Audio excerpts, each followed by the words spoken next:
Captain Taman Park stood at the viewing window of Nexus Station and watched the alien ships move through space like giant metal fish. Each one was bigger than anything humans had ever built. The Vialthan cruisers looked like golden spears that could cut through stars. The Mordai vessels were dark and ancient, covered in symbols that hurt to look at. The Kefri ships moved without making any sound, their white hulls so smooth they seemed to bend light around them. Taman had been waiting here for 3 hours. His own ship, the Dauntless, looked tiny next to these alien giants. It was a good ship, but it was human-made. That meant it was small, simple, and according to everyone else in the galaxy, not very important. "Captain Park," a voice said behind him. Timon turned to see Dr. Hyejin Kim walking toward him. She was carrying a data pad and looked worried. "Ambassador Choi is about to present our proposal to the council. She wants us there." Taman nodded and followed Dr. Kim through the station's wide halls. Everything here was built for aliens who were much taller than humans. The ceilings were high enough to fly a small aircraft through. The walls were covered in strange writing from dozens of different worlds. Humans had to use translator devices just to read the signs that told them where the bathrooms were. They entered the council chamber through a side door marked for observer species. Taman hated that term. Humans had been part of the Galactic Confederation for 50 years, but they were still called observers. Like children who were allowed to watch the adults talk but not join the conversation. Ambassador Nari Choi stood at a small podium in the center of the huge room. Around her, the alien delegates sat in chairs that floated in the air. Each species had their own section of the chamber. The Valthans sat high above everyone else, looking down with their 4 eyes that never seemed to blink. The Mordai kept to the shadows, their gray skin making them hard to see. The Kefri sat in perfect silence, their large heads tilted as if they were listening to music no one else could hear. "Honored delegates," Ambassador Choi said, her voice carrying through the chamber's speakers. "Earth requests permission to expand our territory into the Outer Rim sectors. We have identified 17 uninhabited systems that would be perfect for human colonies." A sound like grinding metal came from the Vialthan section.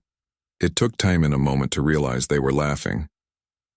High Delegate Vorthak of the Vialthans spoke first. His voice was deep and sounded like rocks falling down a mountain. "The younglings want more space to play in. How amusing." "The humans have been given the Sol system and 12 nearby worlds," said Elder Mordai Keseth. His voice was so old, it sounded like dust blowing in the wind. "That is generous enough for such a new species." The Kefri delegate didn't speak. Instead, she made a gesture with one of her 6 arms that Taman's translator said meant, "Request denied with prejudice." Ambassador Choi's face stayed calm, but Taman could see her hands shaking a little. "With respect, honored delegates, humanity has been peaceful members of the Confederation for 5 decades. We have followed all laws and paid all required tributes. We only ask for the same expansion rights given to other species." "Other species," High Delegate Vorthak said, "have proven themselves worthy over thousands of years. Humans are barely evolved primates who discovered fire yesterday. You will wait your turn." Dr. Kim grabbed Taman's arm. Her translator was picking up side conversations among the alien delegates. The Vailthans were talking about how humans smelled bad. The Mordai were discussing whether Earth should be placed under protective supervision. The Kefri were sharing data about human genetic defects. "The answer is no," Elder Keseth said. "Perhaps in another century, when the humans have matured, we can discuss this again." Ambassador Choi bowed her head. "I understand. Thank you for your time." As they left the chamber, Taman felt anger burning in his chest. Dr. Kim was quiet until they reached the docking bay where the Dauntless waited. "They've been restricting us," she said suddenly. "I've been checking the records.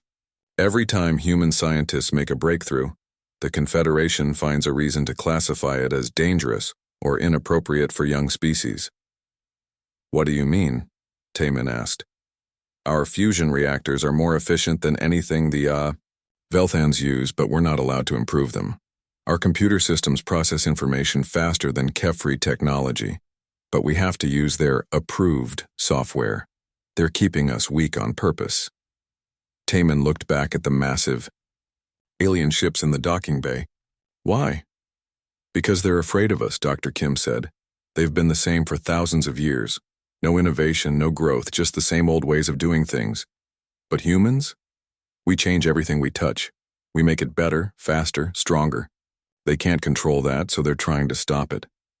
3 days later, Taman was leading a survey mission in the Kepler 442 system when the aliens showed up.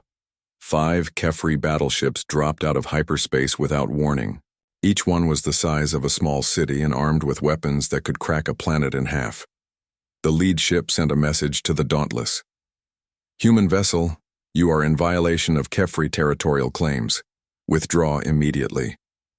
Taman checked his star charts. According to every record Earth had, this system was unclaimed space. HFY vessel, this system is not listed as HFY territory in any Confederation database. Ancient claims supersede your primitive databases, the alien captain replied.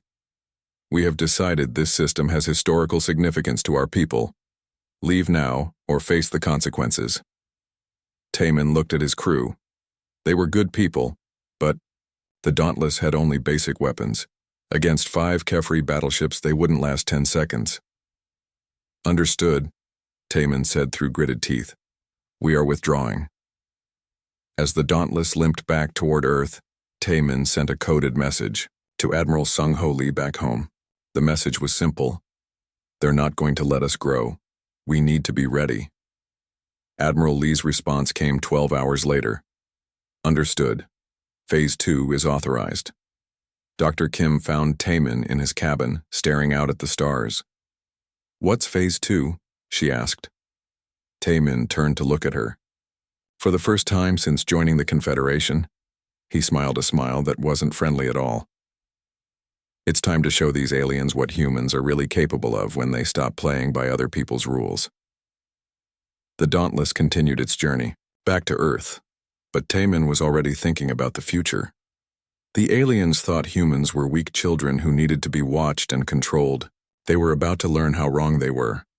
In the depths of space, other human ships were already moving. Ships the aliens didn't know about, using technology the Confederation had never seen. The galaxy had spent 50 years teaching humanity their place. Now humanity was going to teach the galaxy theirs. Engineer Boram Yoon wiped the sweat from her forehead as she looked at the alien device on her workbench. It was a HFY navigation computer, supposedly one of the most advanced pieces of technology in the galaxy. She had been taking it apart for 3 weeks, and what she found inside made her laugh. Director Song, she called to the man watching from across the lab. You need to see this. Director Hyunwoo Song walked over and looked at the opened device. Inside the sleek, alien casing was a mess of old circuits and outdated processors. What am I looking at? Junk, Boram said. This computer is using technology that's older than my grandfather. The processing speed is slower than a human pocket calculator. The memory storage is so limited it can barely hold a shopping list. Director, Song frowned. But the HFY have been spacefaring for over 10,000 years. How can their technology be so primitive? Boram picked up another device from her workbench. It was a human-made navigation computer, much smaller than the alien. 1. Our computer can process 1,000 times more information per second. It can store the complete technical specifications for building a starship, and we built it last month. Then why do they act like they're so much more advanced than us? Because they stopped trying to improve anything about 5,000 years ago, Boram said. Look at this power source. She pointed to a crystal inside the alien device. It works, but it's incredibly wasteful. Our fusion cells produce 10 times more power using half the space. Director Song was quiet for a moment. Then he asked, How many alien devices have you examined? 47 different pieces of technology from 6 different species, Boram said. The results are the same every time. Their stuff works, but it's old and inefficient. They've been using the same designs for millennia without any improvements. Director Song picked up his communicator. This is Director Song. I need to speak with Admiral Lee immediately. 2 hours later, Admiral Sung Ho Lee stood in Bo-Ram's lab looking at the evidence she had collected. His face was hard as stone. Are you telling me that human technology is superior to alien technology? In every way that matters, Bo-Ram said. Faster, smaller, more efficient, more reliable. The only advantage they have is that their ships are bigger. But that's because their technology is so bulky they need enormous vessels to house it all. Admiral Lee turned to Director Song. How long have you known about this? We started investigating after Captain Park's report from the Kepler system, Director Song said. The aliens were so confident about their superiority that we wanted to understand why. Now we know. They're not superior. They're just older. Admiral Lee was quiet for a long time. Finally, he said, "Show me everything." For the next 3 hours, Bo-Ram walked Admiral Lee through her discoveries. She showed him Velthan weapons that were powerful, but required enormous amounts of energy to fire. She demonstrated Mordai shielding that could stop most attacks, but failed completely against certain frequencies. She explained how Kefri sensors were so outdated that they couldn't detect anything smaller than a large asteroid. We've been building our ships and weapons to their standards, Bo-Ram said. But what if we built them to our standards instead? Admiral Lee understood immediately. How long would it take? The designs are already complete, Bo-Ram said. We've been working on them in secret for months. Give me 6 weeks and I can have prototypes ready for testing. Do it, Admiral Lee said. And keep this absolutely secret. If the aliens find out what we're really capable of before we're ready, they might decide to eliminate us entirely. While Bo-Ram worked on new technology, Captain Jiwoo Kang was testing humanity's first major advantage over the aliens. Her ship, the Shadow, was completely invisible to alien sensors. Not because of any advanced cloaking device, but because human engineers had simply built their sensors to detect different things than alien sensors looked for. The Shadow drifted through Velthan space without being noticed. Captain Kang and her crew watched alien patrol ships pass within a few hundred meters without seeing them. The aliens were looking for energy signatures and radiation patterns that their own technology produced. Human technology was so different that alien sensors simply ignored it. "Captain," said her science officer, "we're approaching the research station." Through the view screen, Captain Kang saw a massive Velthan facility orbiting a dead planet. According to Confederation records, this station was studying advanced energy manipulation techniques. According to the intelligence Director Song had gathered, it was actually a prison. "Take us closer," Captain Kang said. "I want to see what they're really doing here." The Shadow moved through the station's defensive grid without triggering any alarms. Captain Kang's crew used passive scanners to peer inside the alien facility. What they found made them sick. Inside the station were hundreds of aliens from dozens of different species. But these weren't Velthans or Mordai or Kefri. These were members of younger species, like humans. They were being held in cells and forced to work on projects they didn't understand. "They're slaves," Captain Kang's science officer whispered. "The Confederation is using slave labor." Captain Kang recorded everything they saw. Then she ordered her crew to scan the other facilities in the system. They found more stations, more prisons, more evidence of the Confederation's crimes. "Set course for Earth," Captain Kang said. "Command needs to see this immediately." Back on Earth, Dr. Hee-Jin Kim was making her own disturbing discoveries. She had been analyzing Confederation law and policy for months, trying to understand how the alien government really worked. The truth was worse than anyone had imagined. "They call it the Stability Protocol," Dr. Kim explained to Admiral Lee and Director Song. "Any species that shows signs of rapid technological advancement is classified as a potential destabilizing influence and placed under supervision." "What kind of supervision?" Admiral Lee asked. "Complete control," Dr. Kim said. "Their technology is restricted, their expansion is limited, and their brightest scientists are recruited to work on Confederation projects. The species thinks they're being honored, but they're actually being enslaved." Director Song looked at the data on Dr. Kim's screen. "How many species have been through this process?"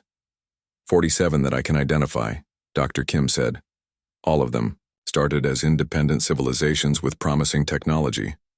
All of them are now nothing more than worker colonies for the Confederation. And humanity? We're next, Dr. Kim said. I found the preliminary paperwork. Earth is scheduled for protective administration within the next 5 years. They're just waiting for the right excuse.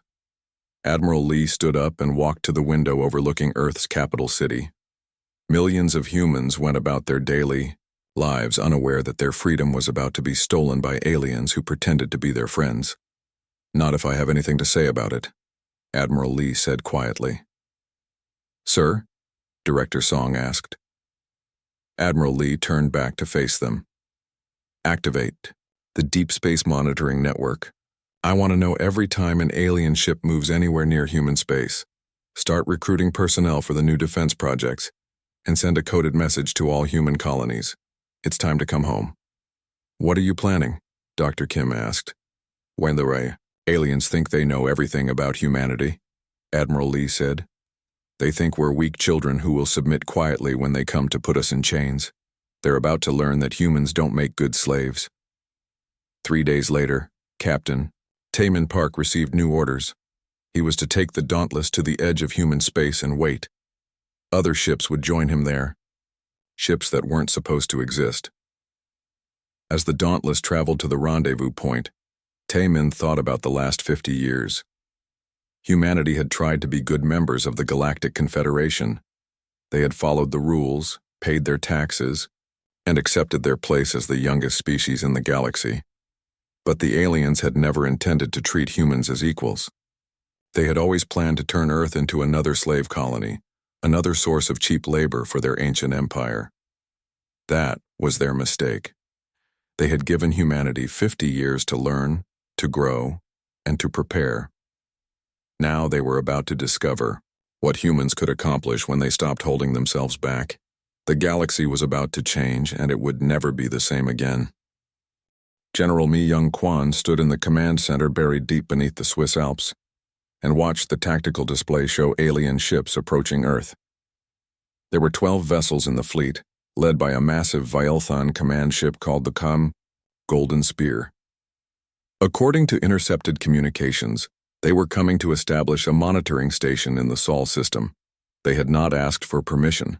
General, said her aide, Admiral Lee is requesting final authorization for Terra Defense Protocol. General Kwan looked at the display showing the hidden weapons platforms scattered throughout the solar system. For 5 years, human engineers had been building these stations in secret, disguising them as mining operations and research facilities. The aliens had watched humans dig into asteroids and build structures on distant moons, never realizing they were looking at the most advanced defensive network in galactic history. Authorization granted, General Kwan said. Send the message. Across the solar system, dormant systems came to life. On Ceres, what looked like a simple mining station unfolded into a massive particle cannon. Around Jupiter, orbital platforms that appeared to be gas refineries revealed themselves as missile launchers. Near the asteroid belt, dozens of small rocks suddenly began moving with purpose, their surfaces opening to reveal weapons that had been waiting patiently for this moment. Dr. Woojin Lim watched from his laboratory on Luna as his quantum disruption. Cannons prepared to fire for the first time outside of testing. The aliens used energy shields to protect their ships, but Dr. Lim had discovered something important. Their shield technology hadn't been updated in over 1,000 years. His weapons were specifically designed to exploit weaknesses that the aliens didn't even know existed. All stations report ready, came the voice from Terra Command. The alien fleet continued toward Earth, confident in their superiority. The Golden Spear was 3 kilometers long and armed with weapons that could destroy cities. Its escort ships were smaller, but still massive by human standards. Together, they represented enough firepower to conquer most worlds in the galaxy. Hi. Commander Vorthak stood on the bridge of the Golden Spear and looked at the small blue planet ahead. Earth looked so peaceful, so defenseless. The humans had a few patrol ships scattered around their system, but nothing that could threaten a proper Veilthon battle fleet. Send the message to the human government, Vorthak ordered. Tell them, we are establishing a monitoring station for their own protection. They will not resist. The message was transmitted to Earth, but no response came back. Vorthak was not surprised. The humans were probably too frightened to speak. "Take us into orbit," he commanded. "Begin scanning for suitable locations for our station." The Velthan fleet moved deeper into the solar system, passing the asteroid belt without incident. Their sensors detected the usual debris and mining operations, nothing worth paying attention to. The gas giants showed signs of human industrial activity, but again, nothing threatening. It was only when they reached Mars orbit that High Commander Vorthak realized something was wrong. "Commander," his sensor officer said, "I'm detecting massive energy buildups throughout the system. Multiple sources all targeting our fleet." "Impossible," Vorthak said. "Human technology cannot threaten Velthan shields." That was when the first quantum disruption beam hit the golden spear. The alien ship's shields flickered and died instantly. Alarms screamed across the bridge as hull plating began to melt under the focused energy beam. Vorthak stared in disbelief as his supposedly invincible ship shuddered under the attack. "Return fire," he shouted.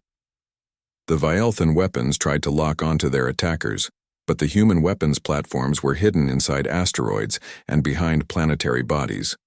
The aliens found themselves shooting at empty space, while invisible enemies tore their ships apart.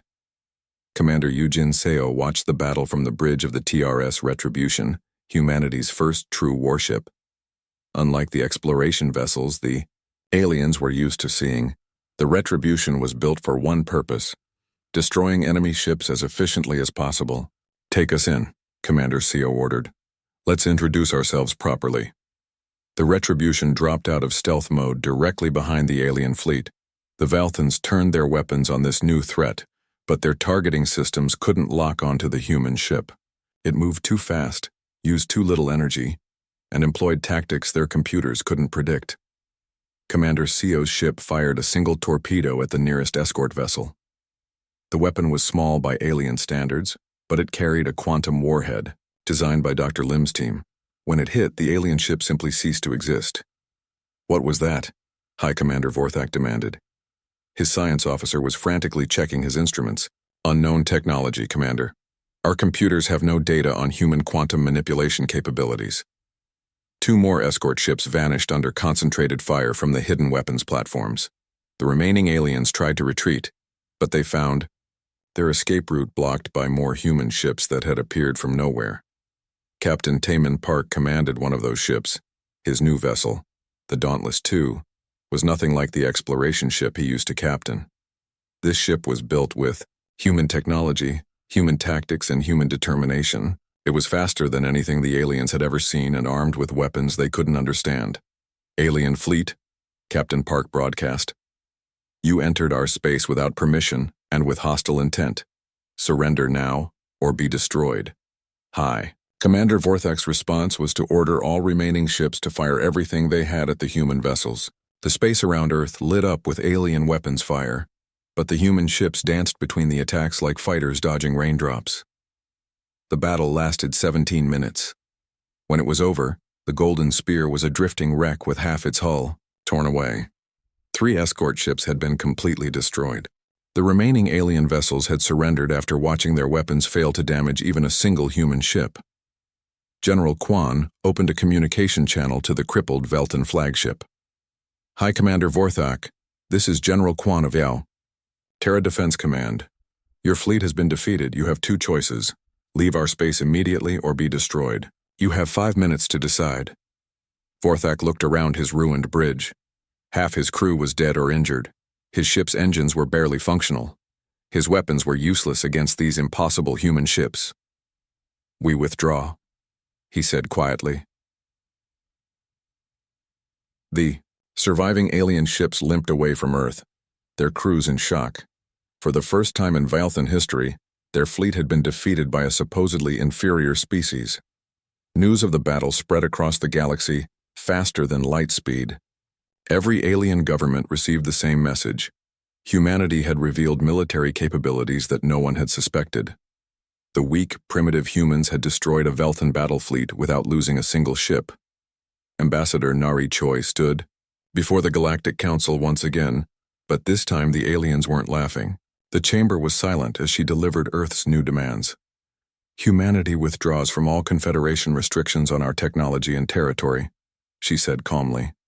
We will expand into any systems we choose. We will develop any technology we desire. Any attempt to interfere with human activities will be considered an act of war. High Delegate Vorthak, his arm in a medical support device, tried to maintain his dignity. You cannot threaten the entire Confederation. We have thousands of ships, millions of warriors. Ambassador Choi smiled coldly. And we have defeated your finest fleet with weapons you cannot comprehend, using tactics you cannot counter. Do you really want to test our capabilities further? The council chamber erupted in angry voices as alien delegates argued among themselves. Some wanted immediate war with humanity. Others counseled caution. A few suggested negotiation. Elder Mordai Keseth spoke last. What do the humans truly want? To be left alone, Ambassador Choi said. We tried to be good members of your confederation, but you made it clear that you see us only as future slaves. We refuse that fate. Stay out of our way, and we will stay out of yours. As Ambassador Choi left the chamber, she could hear the aliens beginning to argue again. Some would want peace. Others would demand war, but it didn't matter anymore. Humanity had drawn the line. Now they would see who was brave enough to cross it. Back on Earth, Captain Park stood on the observation deck of Luna Station and watched human ships patrol the edge of the solar system. The galaxy had spent 50 years teaching humanity their place in the cosmic order. Now humanity was ready to teach the galaxy a few lessons of their own. Fleet Admiral Inho Ryu stood in the war room deep beneath Earth's surface and studied the holographic display showing alien fleet movements across the galaxy. Red dots marked enemy positions, blue dots showed human forces, and yellow indicated neutral systems. The display was mostly red. They're calling it the Grand Alliance, reported his intelligence officer. Every major species in the Confederation has pledged ships and troops. The Vialthans are contributing 200 battle cruisers. The Mordai are sending their ancient dreadnoughts. Even the Kefri have promised their entire fleet. Admiral Ryu nodded calmly. The aliens had done exactly what human strategists had predicted. Faced with a threat they couldn't understand, they had united against humanity for the first time in thousands of years. Total enemy strength? Admiral Ryu asked. Over 3,000 capital ships, Admiral. 50,000 support vessels. Approximately 10 million ground troops across dozens of species.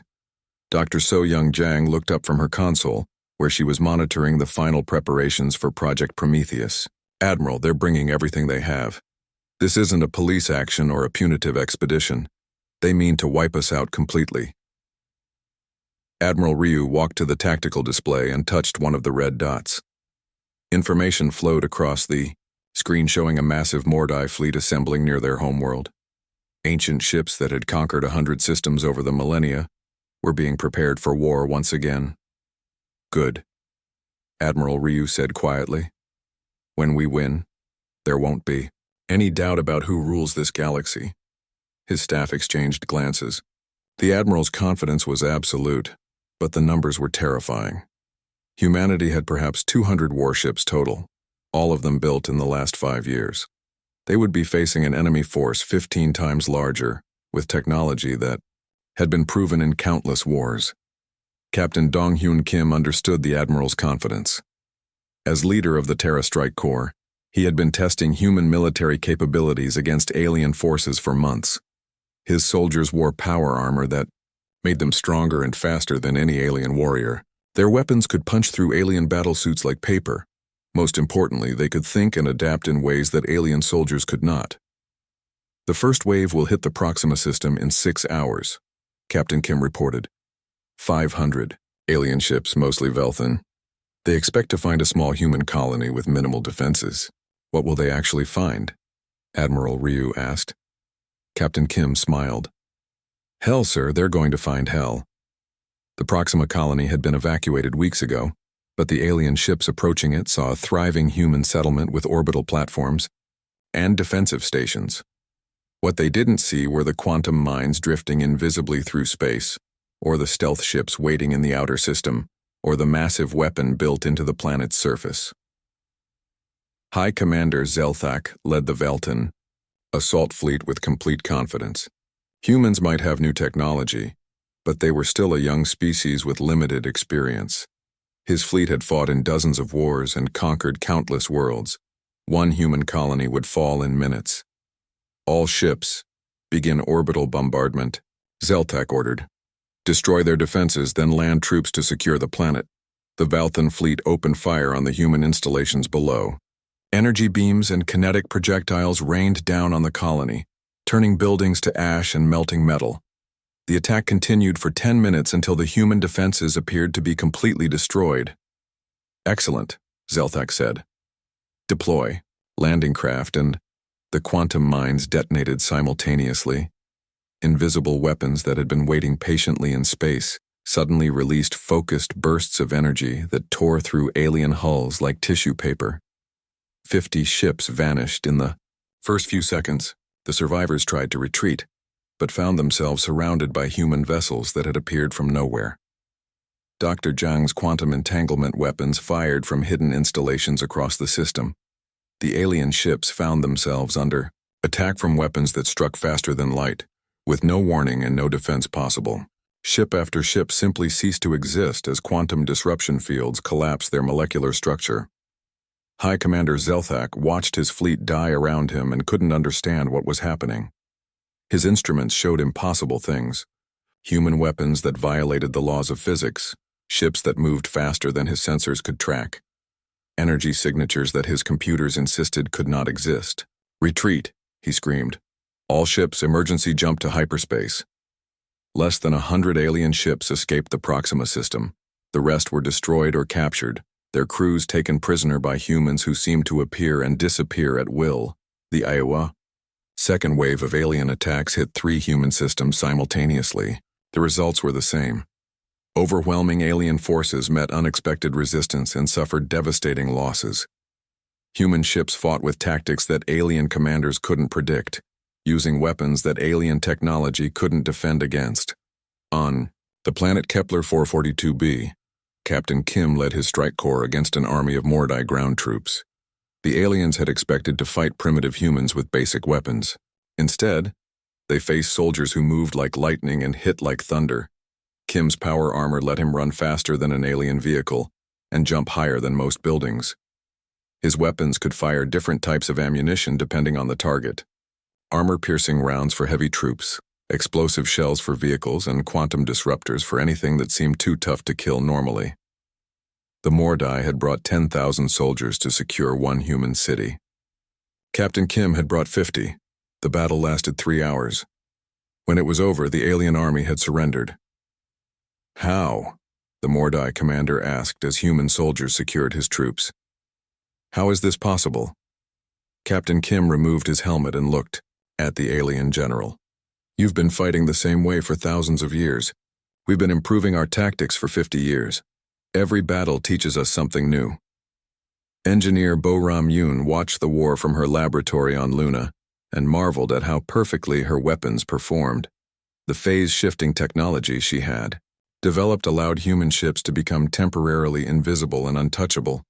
They could pass through solid matter, ignore energy shields, and appear anywhere on a battlefield without warning. The aliens called it impossible. Bo-Ram called it Tuesday. The Grand Alliance is requesting a ceasefire, reported Admiral Ryu's communication officer. They want to negotiate. Admiral Ryu studied the tactical display. In 3 weeks of fighting, the Grand Alliance had lost over 1,000 ships while humanity had lost exactly 7. Every alien defeat revealed more about their weaknesses, while human technology remained largely mysterious to their enemies. What are their terms? Admiral Ryu asked.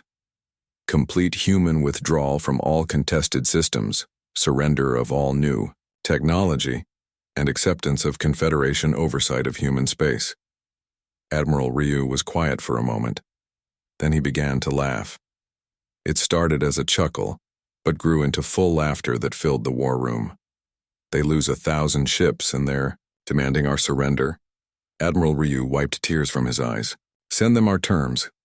Complete alien withdrawal from all human systems, reparations for the unprovoked attacks, and formal recognition of human independence. Oh, and tell them they have 24 hours to decide. And if they refuse? His aide asked. Admiral Ryu looked at the tactical display showing alien fleets scattered across the galaxy. Most of them were retreating or hiding, but a few were still trying to organize attacks on human positions. Then we stop playing defense and show them what a human offensive looks like, Admiral Ryu said. Dr. Zhang, how is Project Prometheus coming along? Dr. Zhang looked up from her console with a smile that would have frightened demons. The quantum entanglement network is fully operational, Admiral. We can strike any target in the galaxy instantly and simultaneously. Excellent. If the aliens want a war, we'll give them one they'll never forget. The Grand Alliance rejected human terms within 6 hours. Their response was simple. The complete destruction of the human species was the only acceptable outcome. Admiral Ryu read their message and nodded to Dr. Zhang. Begin Phase 3. Across the galaxy, alien worlds suddenly found themselves under attack by weapons that appeared from nowhere and struck without warning. Military bases vanished in quantum fire. Spaceports simply ceased to exist. The Grand Alliance's ability to wage war evaporated in a single coordinated strike that lasted less than an hour. The message was clear. Humanity could destroy any target, anywhere in the galaxy whenever they chose to do so. The galaxy's greatest military alliance had been defeated by a species they had considered primitive children. Now those children were all grown up, and they were very, very angry. President Kyung-mi Han stood before the assembled leaders of humanity in the Great Hall beneath Earth's capital. Representatives from every human colony, every ship captain, every military commander had gathered to witness this historic moment. The war was over, and now humanity faced the most important decision in their history. We have won, President Han said, her voice carrying to every corner of the hall. The Grand Alliance lies in ruins. Their fleets are destroyed, their worlds are defenseless, and their leaders beg for mercy. The galaxy that once dismissed us as primitive children now trembles at the mention of our name. Cheers erupted from the assembled crowd, but President Han raised her hand for silence. Now we must decide what to do with our victory, she continued.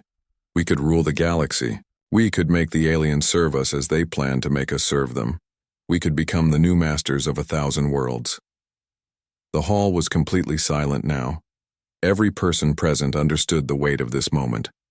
Or, President Han said, we could choose a different path. Dr. Jae-hyun-oh watched from the observation gallery as the president spoke.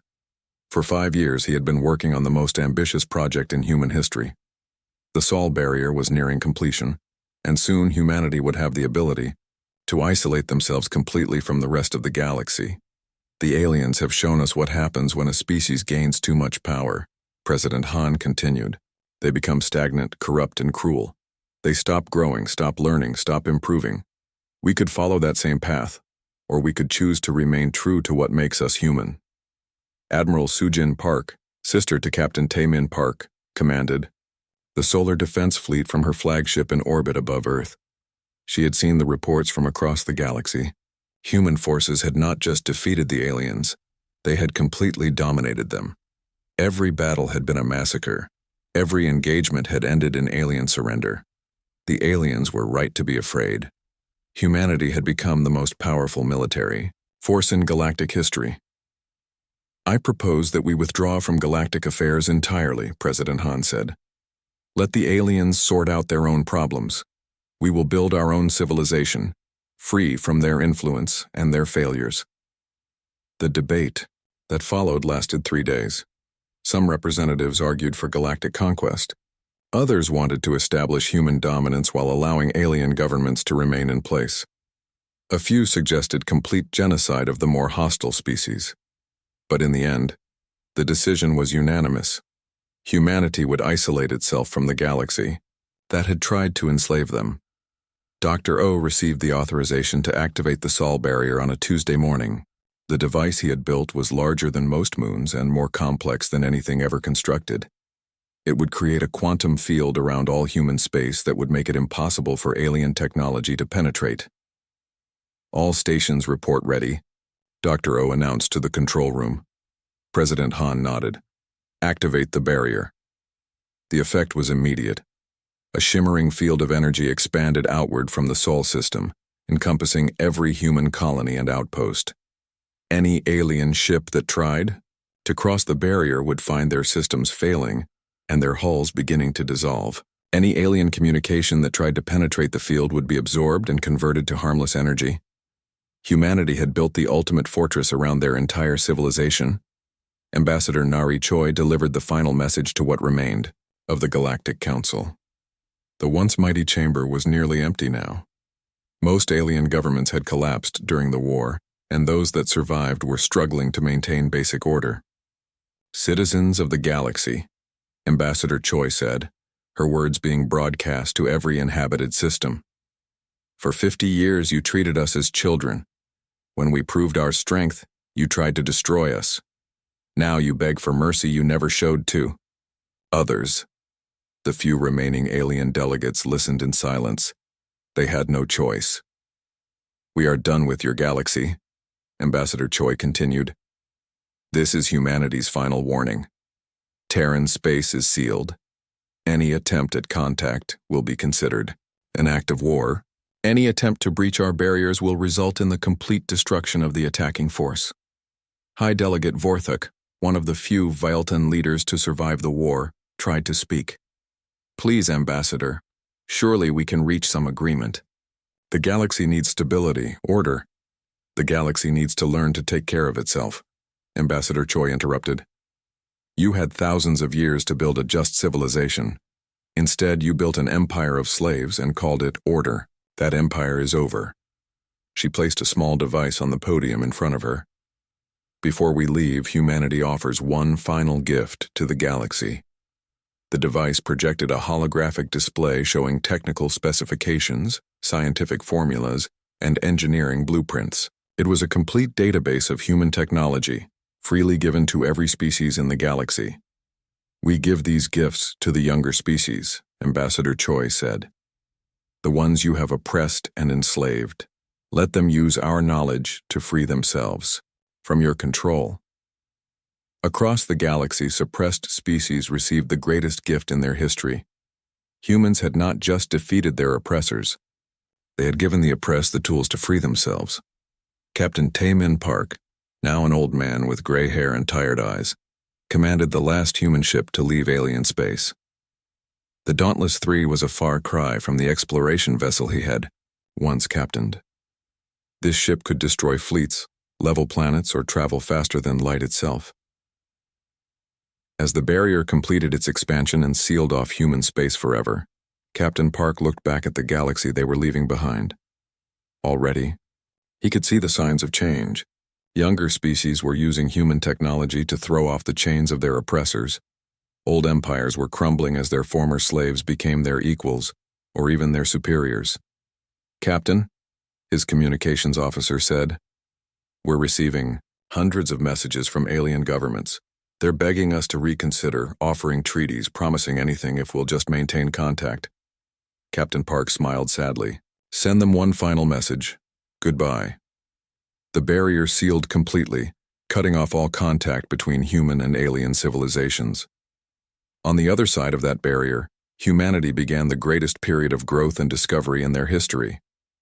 Free from alien restrictions and influences, human science and technology advanced at an incredible pace. They built cities that floated in space and ships that could travel between dimensions. They discovered new forms of energy and developed technologies that seemed like magic even to them. Most importantly, they remained true to the qualities that had made them great: curiosity, creativity, and the constant drive to improve and grow. 100 years later, the galaxy had completely transformed. The old Confederation was gone, replaced by a collection of independent species that treated each other as equals. The younger species, armed with human technology and inspired by humanity's example, had built a new galactic order based on cooperation rather than domination. But beyond the barrier, humanity had moved beyond even these concerns. They had achieved wonders that made their previous technology seem primitive. They had explored other galaxies, other dimensions, other realities entirely. Sometimes alien scientists would approach the barrier and try to communicate with humanity. They would send messages of friendship, requests for help, or simply expressions of gratitude for the gift of freedom that humans had given them. The messages were always absorbed by the barrier and converted to harmless energy. Humanity was not ignoring them out of cruelty or spite. They simply had no interest in looking backward. The final warning had been given. Terran space remained sealed to all, and humanity, free at last from the petty concerns of galactic politics, continued their endless journey toward whatever wonders awaited them in the infinite cosmos.